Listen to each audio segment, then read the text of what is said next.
Welcome, everyone, to Healthcare Leadership Live. I'm your host, Mike Lyons, an HR services provider focused on healthcare. And I'm absolutely thrilled that you're joining us here today. Whether you're tuning in on the podcast or the live stream, you're in the right place. If you are a healthcare leader who's hungry for actionable tips to help propel your growth. And I love to bring guests on the show who are knowledgeable about things that can help you with your business. And today we've got Brandon Barber from Savvy Advisors, and we're going to talk about 401k. Welcome, Brandon. Hey, thanks so much for having me, Mike. What a pleasure. Absolutely. And, Brandon is someone that I've known for a while, and he really just brings a tremendous amount of passion and energy to everything that he does, whether it's family or work or just helping people out. And so I knew he would be a great guy to talk with today. So, Brandon, I guess I wanted to start with, we're going to talk about 401k. Yeah. I've done HR for 20 years, and honestly, 401k has never been one of those things that got me super, super excited because there's a lot of like workload and stuff on the HR side. And, a lot of times employees don't pay attention to it. We're going to get into some of that stuff here today, but what got you into 401k? Yeah, I bet from an HR perspective, always comes up in recruiting. Like when you're trying to get, top hires, they always ask about the 401k, but once they're live, it's like, oh man, now I got to enroll them. Now I got to educate them. Now I got to be the person answering all their questions. So, really the reason I got into it, I spent 15 years working with HR leaders, CFOs, owners of small companies. I grew up under a business owner. My parents were business owners. My mom was a teacher. And I kind of took the elements of what I kept seeing. I kept seeing HR and finance overwhelmed by 401ks. It's not your traditional benefit. Like health insurance, you renew it every year. You're looking at it. You typically have a really good broker who's helping you and thinking critically about it. A lot of times 401k is just kind of left over in the dust. There's no renewal. There's nothing like that they have to do. They just have all these compliance tests, and they've got a lot of compliance check-ins and maybe audits if they're over 100 employees. And so it's just, it's more of a strain, right? And it's not a cool benefit and joy, something that you can really showcase. And I wanted to change that. They're so important to businesses. They're so important to employees. Employees look to employers to be their kind of safety net in all of this in life, and being an American and saving and being able to retire. And so I want to help employers be awesome employers. And I just kept seeing it as a pain point for year over year over year, conversation after conversation. And it just became a deeper passion. And so, I love the conversation. I love talking money, love talking shop, love helping HR. Well, yeah.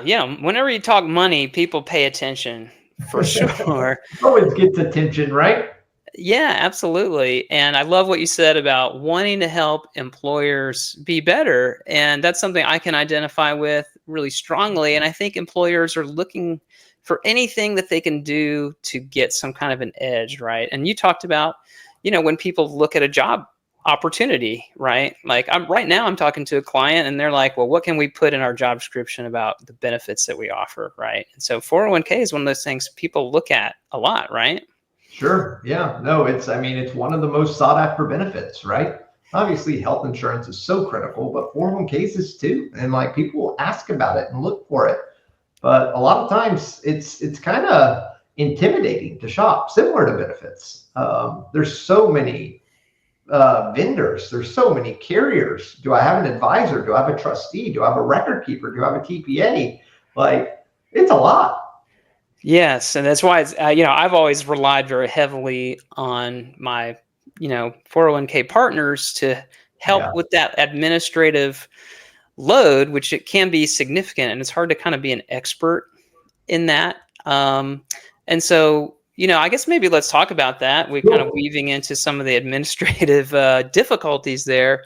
What are some of the things that HR people, when you talk to them, that repel them when it comes to 401k admin work?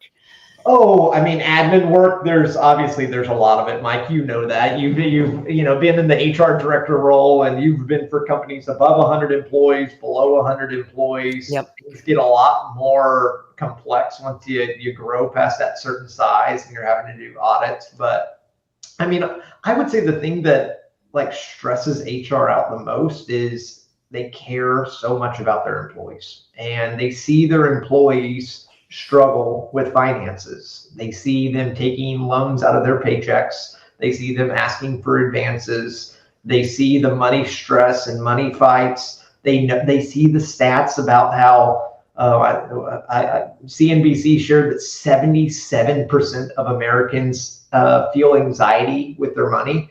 Maybe a lot of people listen to that and they're like, I think that's a little low. But HR is worried about their team, right? And so they see this solution for them in the 401k. They offer those 401ks, but sometimes it's like, how do we really help employees understand it, maximize it, utilize it, and let's take some of that anxiety off their plate? Because we all know if folks are anxious, if it's causing issues in their marriage and their home life, it's going to come into their work life. And so HR cares a lot. And, sometimes that's the double-edged sword of HR. You care so much. And when you see so much anxiety and pain and pressure with money, you want to help. And so that's probably the thing that I see the most. There's plenty of admin things out there, and there's great tools and resources. In 2019, the Secure Act came out with a lot of great things for administrators to take a lot of that administrative work off their plate. But something that's not going to change anytime soon is continuing to see their employees struggle with money and trying to figure out how do we help them. Yeah, and I totally agree, right? Like that's a huge issue right now. And I think you're hitting the nail on the head when you say that stress outside of work will come right into work, and money is the number one thing there. So, are there resources that someone like yourself or can offer to help employees to maybe manage their day-to-day finances, not and even starting before they even start to think about 401k? Yeah, no, of course. So I'll share some more stats because, in any time that there's anxiety, facts are your friends, right? And it's like, let's understand what it looks like in the US economy today from a financial wellness perspective. So I shared the one about financial anxiety. 77% of Americans have anxiety with money. Ramsey Solutions says that nearly 7 out of 10 people have trouble having $1,000 in emergency fund. I think a lot of us have seen stats like that. The $1,000 emergency fund, 70% of employees or people, Americans, don't have that. Those are huge stats, right? Ramsey had shared one that only 20% of Americans are financially literate. And so it's like you have some of those stats, and sometimes those can be daunting. But the cool thing is, Saveology, another team member that I work with, or another platform I work with, they help us with a lot of financial education here at Savvy. They support a lot of our clients and their employees with financial plans and planning. They report a really cool stat that gives me a lot of hope. They say that 83% of people who set financial goals feel better about their finances after just 1 year. So there's so much truth to that. Like, when there's fear, as I said at the start of this, when there's fear, facts are your friends. And facts are, if you set some plans, if you set some goals, you can move into a positive light. You can move out of that stress and out of that anxiety. Becoming a little bit more financially literate can help so much. And so, yeah, that's a huge way we can bring some value and relieve HR. I talk about leadership mindset a lot, and I'm going to go a little bit on a tangent, but I'm going to tie it back.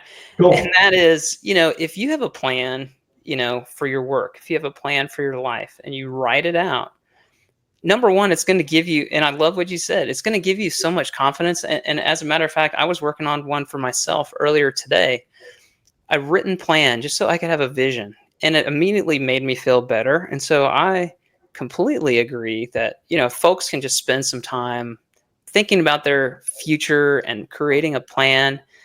And maybe it's not a huge thing, but have some kind of plan. It can give you a lot of Sure. confidence. Yeah. Oh, 100%. Anytime I get really stressed out, my wife's always like, Brandon, write it all out and you won't feel as bad. And it always helps me because I'm like, I feel just when I feel so overwhelmed, I'm like, okay, let me go write it all out. I pull out a yellow pad and just jot it all down. And it's like, okay, this is manageable. I can do this. And that's the same way with a lot of employees. Once Yeah. it just seems so overwhelming. But once you look at it and you've got a good person in your corner, it improves quickly.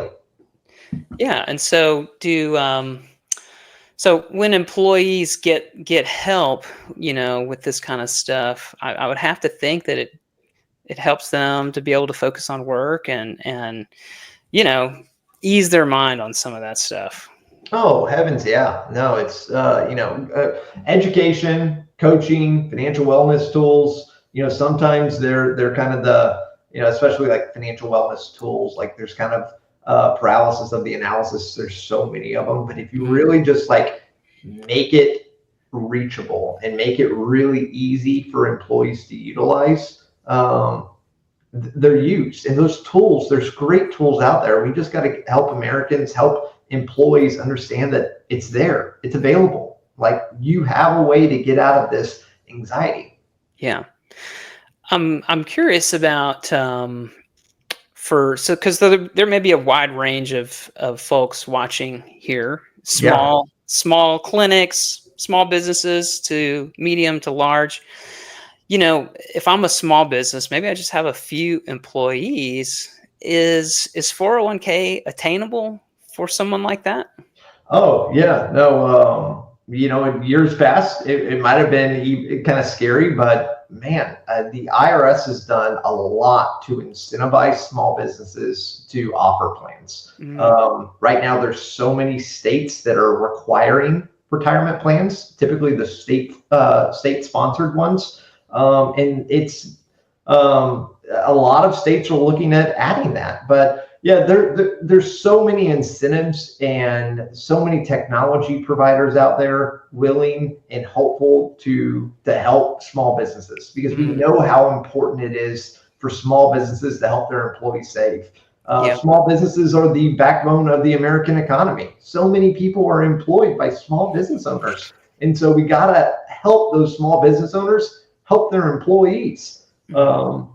Because the fear is that Social Security is not going to be there always, and so it's to combat that fear and that anxiety from employees, we want to be able to help them and be able to put a great plan in place. And some small business owners are worried about the match. The IRS is even presenting tax credits to be able to alleviate that match for owners. And so not only paying for administrative fees, but over the course of the first 5 years of having the plan, IRS is also doing things for small business owners to be able to help alleviate and repay them back for matching employees. So is it fair to say that, if I'm a small business or any kind of business, right? Like maybe I have not had a 401k in place before and I haven't done the math and Now's the time.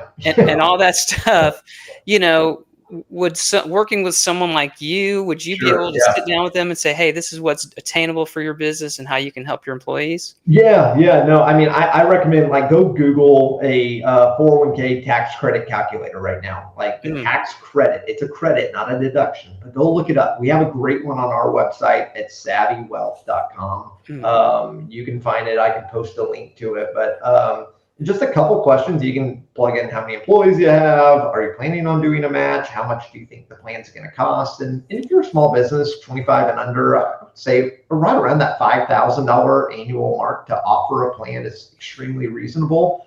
You can plug all those things in and see what those tax credits could come back as. And Mike, they're considerable. Well, anytime I hear the word tax credit, I start to perk my ears up a little bit. And I Yeah, think of any business, especially starting out, you're going to want to look at those things. So that's something I had no idea about. And yeah, so thanks for sharing that. I do want to say, absolutely. Great for small business owners. Know what those are. There's not a lot of people like me out there who are like actively trying to help startups. because it's we get paid on assets under management, and startup plans are a lot of work, and there's no assets to have under management. But I find that it's so important to help businesses start this, establish a strong process, and to be able to help them from the beginning to like get it set up and get it set up well. And yeah, no, now's the time. It's a great time to look at those plans to be able to help employees. And those tax credits that are out there, yeah, would love to help anyone watching that has questions kind of walk through it and understand it. Yeah. Okay, cool. Yeah. Well, I imagine that, we talked a little bit about the concerns that HR people have when it comes to 401k, and a small business may be thinking too, like, oh man, what would I be getting into, here? Is there what would you say to someone that might be worried about some of the paperwork and all that stuff? Oh yeah. So I mean, 401ks have come a long way, even over the last 10 years. And so something that's come up are things like 316 administrative services. Like we see that term a lot. What that means to most businesses is it's a fiduciary stepping in, not from an investment side, but from an administrative side. And so you can bring on these companies, these 316 administrators, to help administer the plan on your behalf, and sharing that workload and sharing that liability that HR typically feels a lot of weight from. On top of that, Mike, there's a really cool thing that I'll talk about here in a little bit called a pooled employer plan. DOL just did a huge announcement on this last Monday. So, I mean, within the last week, so that the last week of July. If you're watching this at a later time, go look up DOL, PEP, PEP. Those are a up and coming model that 401ks are following, and they're going to increase in popularity. And the big piece of that is eliminating administrative burden back to HR, finance, payroll. Wow. Well, anything that eliminates the burden. Interesting. Yeah. Oh yeah. I'm sure somebody's watching and they're like, it's August. It's the first week of August right now. Last week was 5,500 deadline, and the 5,500 deadline, if you have over 100 participants, is gnarly because you have this huge audit that you have to do. You got to go hire a CPA firm. They have to audit the plan.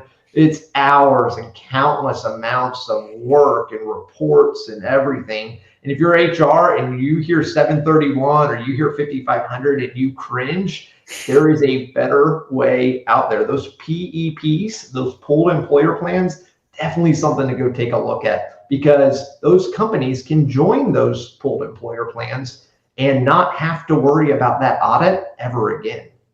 It's so really cool.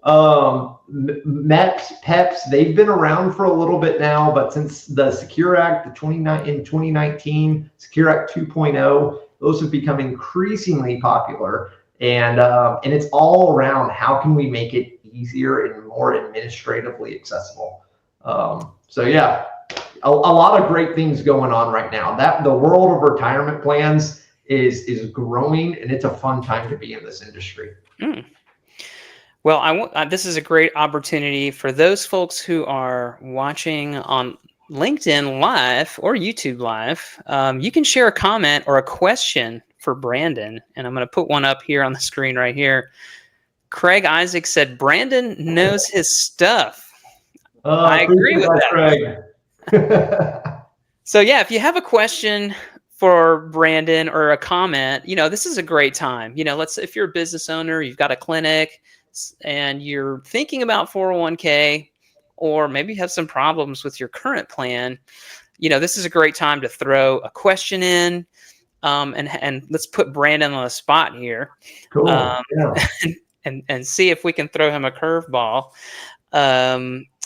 But one thing that employees, they may feel overwhelmed by choices, in 401k. So don't we all? Yeah, right. Amazon, just trying to pick something out on Amazon is tough these days. Yeah, the same thing. So yeah, so how can a good 401k partner like help to alleviate that stuff, that Yeah. fusion? I mean, you think about that, like an employee, they see a lot of choices and they have that anxiety, like, oh my gosh, this is outside of my scope. I don't feel literate. Who's the first person they're asking about that? The person sitting next to them or the person presenting it? And if that's HR, that's not an area that you want to go down as. If you're in HR, you don't want to answer those questions. You don't want to give financial advice, and you Right. shouldn't. It's a big liability. So you need someone like me. You need a quarterback in the room to be able to support. And so, yeah, education's everything. When there's fear, facts help. Facts are awesome. And that's where we can help. We can sit down, we can offer personalized coaching with employees. Again, in a spirit of trying to keep things really simple. Not only is it simple for administrators with a lot of the new things coming out, but it's simpler for employees. The rise of target date funds. Target date funds are what a lot of plans have as their qualified default investment allocation, a QDIA, if you've ever heard that acronym. We love acronyms in our world, but a lot of employees, if the thought of picking an investment's overwhelming, it's done now just based off your birth date. And so it calculates up, and most plans are able to do this really easily. But when the employee's going to log in, each fund, each plan should have a qualified default investment allocation. And most of the time, those are target date funds. And so what a target date fund is, Mike, is it finds your birth date and it picks out the year and around the time that you're supposed to retire or thinking or typically retire, what the averages look at, and it invests on someone based off that of that age. So those are really effective. A lot of folks are in those plans. It's become an increasing, when I'm looking at plans, a lot of folks like that's the default, and that's where a lot of people stick. And so like you, again, as an HR person, you want to make sure that the things that you have in place are helping employees. Because I also saw a plan recently that their qualified default investment was just a basic money market. And so a lot of employees were enrolling and they were just putting their money in the same thing that they could get in their bank. And their funds aren't going to grow. They're just putting their contribution, the match is going on top. And that's a big fiduciary risk as well to the employer. So there's a lot of risks and arrows flying around. Just know that it doesn't have to be so difficult. If you got questions, get a good person in your corner, whether it's me or whether it's another advisor out there. Find someone who focuses on 401k and they don't just dabble in 401k. There's not a lot of advisors out there who just focus on 401ks. I saw a stat that less than 1% of advisors focus on just retirement plans. Most focus and dabble in a lot of different areas: private wealth, individuals, family. So yeah, find someone that knows 401ks and get them to work with your team. So we had a comment come in through LinkedIn. As more advisors start working with business owners on their 401k plans, how valuable is it to have someone involved who understands the full picture, not just the retirement side, but also payroll, onboarding, and compliance? Yeah, I mean that's a nice softball to whoever threw that to me. I appreciate that. It's invaluable, right? Having someone who not only knows how to talk to employees, how to talk to HR, understands what HR is thinking, but to also think of the full picture of the retirement plan. What's the difference between a 180 integration and a 360 integration? Does that payroll system even have open APIs? Is it a file feed? Is it an API? That in like the who you pick for payroll has a big impact on the amount of compliance and work that the administrator has to do. And so being able to have someone who has a lot of experience in all of those pieces, it helps tremendously. Just from knowledge. Again, facts are your friends. We want to give people good facts. We want to help people. We want to make sure people understand how things work and how to be able to make their plans work as efficiently as possible. And yeah, it's Yeah, I definitely believe in go find somebody who knows all those worlds because they can help you out a lot. Yeah, and as an HR practitioner, I can say without a doubt that you can definitely have problems with your data feed. You can have problems with the enrollment process. You don't want an employee, or let's say a business owner or a senior manager, coming to you and saying, "Hey, I put this amount into my 401k. Where is it? Or why did it deduct too much or not enough or nothing at all?" And when it comes to onboarding, you want to make sure that that's built in, that we're educating about 401k and how that 401k provider is going to interact with your employees. Is it going to be stuffy and you get a letter in the mail, or are you going to get like some coaching and like a connection, and what to expect, right? So usually it's an HR person doing that onboarding, right? And so maybe this leads to a good question right here. So if I'm a business owner and I'm going to work with a new 401k provider partner, what are things I should be thinking about when it comes to how that company is going to interact with my precious employees that we've been talking about? Yeah, integrations and interfaces and data feeds and data files, they're not all built the same. Ask questions. Understand what data moves where. Is it automatic? Is it coming from HR uploading a CSV file?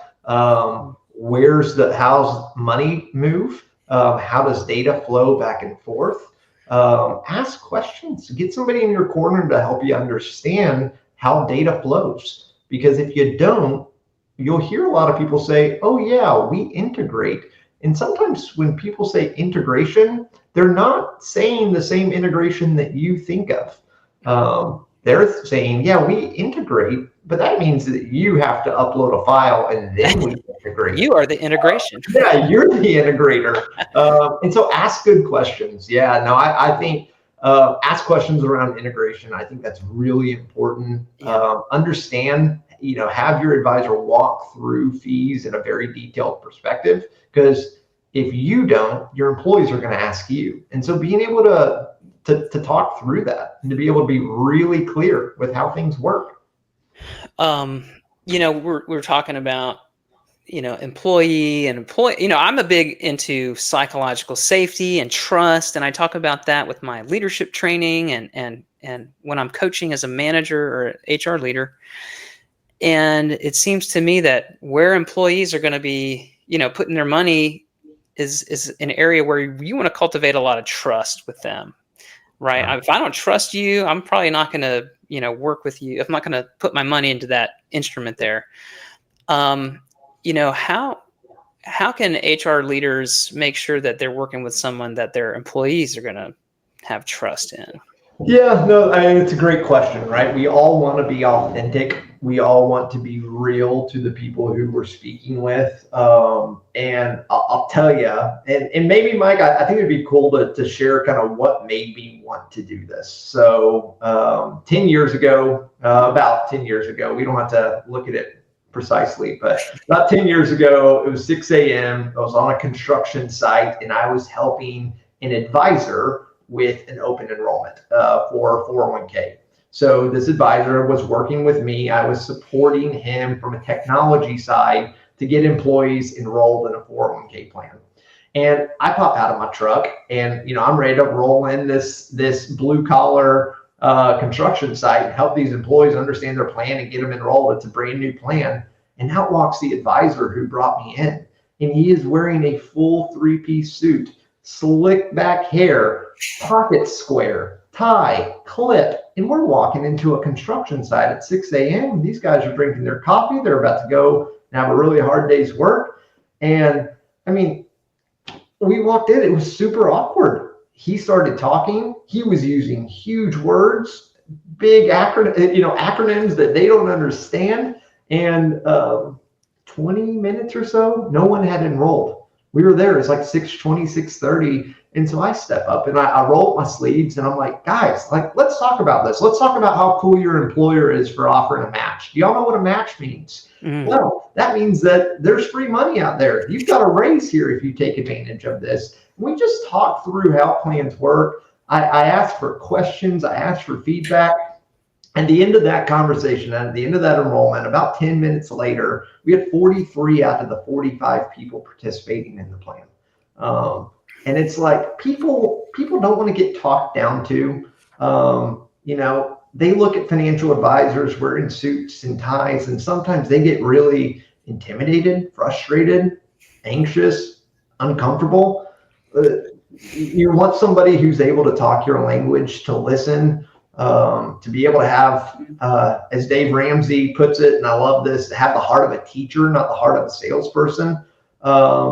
I mean, there's just a lot of really cool things that an advisor should be able to do. They should be able to connect with your team. So when you're finding an advisor, I would say try to find someone who matches the style and personality of your team. It's a reason why just the way I'm built and structured, I love working with what I call like a gray collar or blue collar folks. It's how my dad, I was raised. My dad was a business owner. He was a mechanic shop, and so I got to experience that. I got to help his employees. I got to talk with him and do bookkeeping and stuff for him. But find somebody who identifies well with your team, who your team would listen to. You know your team, you're HR. You know your team better than almost anyone. Find someone who speaks to your employees the way that they want to be spoken to. Yeah, it's so true. Whether you're in HR or 401k, your goal should be to help. That's why we got into this, and I love that story because it just illustrates in a visual way that people are gonna trust you based on how you present yourself, and that's really good advice. Whether you're you know talking about 401k or you're just trying to lead your clinic and lead your business, are you going to present yourself in a relatable, down to earth way? Or are you going to try to be high and mighty and talk about science and stuff? And sometimes doctors fall into this trap a little bit if they're running a clinic and because they think at a doctor level and they don't remember to be relatable. So that's a super important tip there. We have a comment here from Katie. Love the Dave Ramsey reference. I'm a Dave Ramsey adherent myself, so I can certainly appreciate that. Yeah, no, I always love that mentality, and just the heart of a teacher, not the heart of a salesperson. Like, I've been in sales for 15 years. Like, yes, to my core nature, like that is who I am and what I've done in my career. But I was raised by an amazing mom who taught me how to be a great teacher, how to talk to kids, and how to be able to impact their lives and get them to learn. And I think there's so much of that needed in the financial advising world. There's so much of authenticity that's needed. There's so much of, identifying with the person sitting across the table and listening and helping and supporting. And that's my goal, Mike. Is I want to help. I want folks to understand money. Those stats that I shared at the beginning, the $1,000 emergency fund, the anxiety, the financial literacy, like those things can be solved with education. Those things can be solved with some help and a mentor, companion, someone in their corner helping. And, it's just one at a time. We want to help one person at a time. We want to help one person at a time be a little bit more financially literate, have a little bit better understanding of their money, know what's going on with their money, know how their money works, know what it's going to look like 20 years from now. We can't predict the future. We can't predict stocks, but what we can do is support. We can help. We provide really awesome technology. We can make the experience really clean and simple. But at the end of the day, you got to have somebody sitting on the other side of the table who will pick up the phone and talk and help.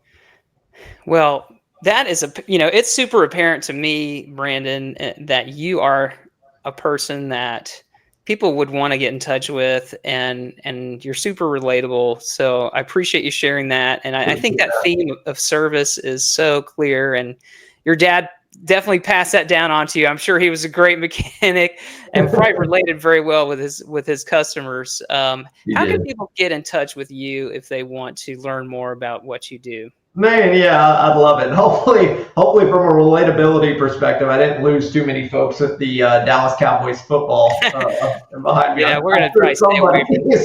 is cursing my name right now, but hey, I grew up in Fort Worth, and so I got to experience Cowboys victories when I was like a child, and so I'm always hoping for it. There you go. Here's the hope for any of my other Cowboy fans out there. There's always hope. But yeah, Mike, would love to connect. Find me on LinkedIn, Brandon Barber, Barber like a barber shop. Hopefully that's a memorable enough name. Check out our website, savvywealth.com.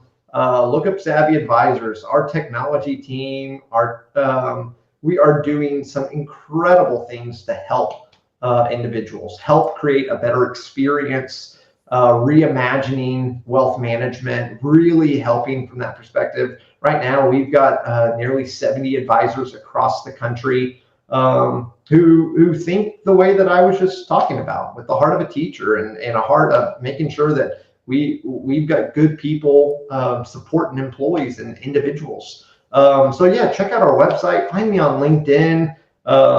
Ask Mike. He can do an introduction. We're here to help. But Brandon Barber, find me on LinkedIn. Would love to be able to support you and your team. If you've got a question, would love to help.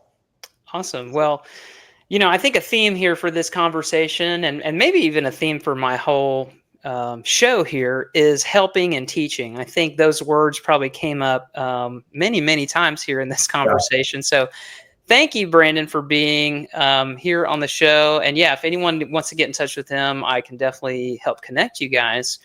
But this has been another episode here of Healthcare Leadership Live. What I really strive to do is help inform, right? So that, again, helping and teaching.